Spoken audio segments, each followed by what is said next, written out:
Mes chers amis, vous connaissiez déjà l'obsolescence programmée qui vous forçait à racheter les mêmes produits tous les 2 ans. Vous connaîtrez bientôt la fin du droit de propriété. En effet, le Parlement européen va soumettre au vote les nouvelles normes Euro 7 sur l'automobile, dossier sur lequel je suis référente. Ces normes vont rendre les voitures plus chères, feront disparaître le diesel avant l'heure et vont pousser nos constructeurs à des sacrifices encore plus importants. Cette politique qui fixe les limites de pollution sans savoir si ces objectifs sont réalistes ou non, a été prise sans concertation avec les premiers concernés, c'est-à-dire vous, les automobilistes, qui prenez votre voiture au quotidien.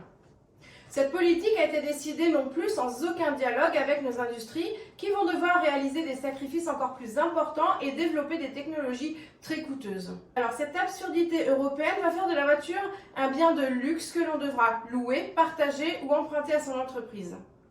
Et leur fantasme européen du covoiturage responsable pourrait être pris au sérieux si l'automobile n'était pas un outil absolument indispensable à une majorité d'Européens. D'ailleurs, un des derniers vestiges du droit de propriété que le mondialisme cherche à vous retirer progressivement. Les dirigeants de Dacia et Peugeot ont déjà exprimé leurs inquiétudes. Les normes Euro 7 vont rendre inaccessibles les voitures d'entrée de gamme. D'après la Commission européenne, le coût supplémentaire de vente à cause de leurs exigences disproportionnées, voire leur lubie, serait de 90 à 150 € en moyenne par véhicule. Mais ce chiffre est très loin de l'estimation de l'Association des constructeurs automobiles européens, qui l'estime au contraire à 1500 €. 1500 € de plus sur chaque véhicule vendu, à l'heure où l'inflation tue les économies des Européens. Voilà la nouvelle conséquence de la politique antisociale de Bruxelles qui fait passer son idéologie verte avant votre pouvoir d'achat. Alors mes chers amis, il est urgent de changer radicalement de paradigme.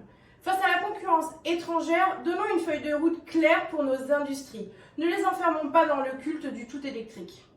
Face à l'inflation et au prix de l'énergie, arrêtons le racket systématique des automobilistes et arrêtons d'interdire des technologies pour plaire aux petits bourgeois des centres-villes.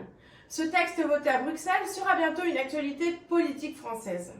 Alors que ce soit en commission environnement en plénière ou à l'Assemblée nationale, vos élus du Rassemblement national se battront pour que l'automobile reste accessible et puisse survivre.